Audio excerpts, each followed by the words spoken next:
নমস্কার, ক্রিস অরিন্দম। আজকে আমার একটা বন্ধু আমেরিকা থেকে ফোন করেছিল।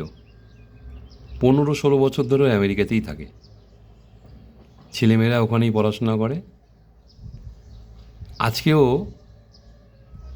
পেট্রোল কিনতে গেছে, ওখানে পেট্রোলটা গ্যালনে সেল হয় আর কি, $5। আর গত সপ্তাহেও কিনেছিল $3.5।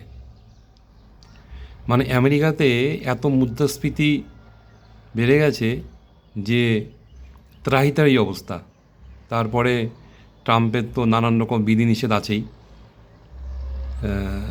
আমরা আমাদের এই সুজলা সুফলা ভারতবর্ষ ছেড়ে বিদেশ ছুটি, বিদেশে অনেক আরাম।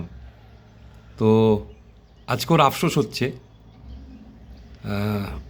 অ্যাকচুয়ালি কি জানেন তো, মানে আমাদের ইন্ডিয়াতে 10,000 থেকে 3 লাখের মধ্যে চাকরি মোটামুটি ধরেন স্যালারি হয় আর কি। হ্যাঁ, তার উপরে প্রাইভেট কোম্পানিতে সিও লেভেলে অনেক বেশি হয়। মানে 10,000 থেকে 3 লাখ টাকা আপনি হিসাবে ধরতে পারেন, ওই ক্যাবিনেট সেক্রেটারি পর্যায়ে।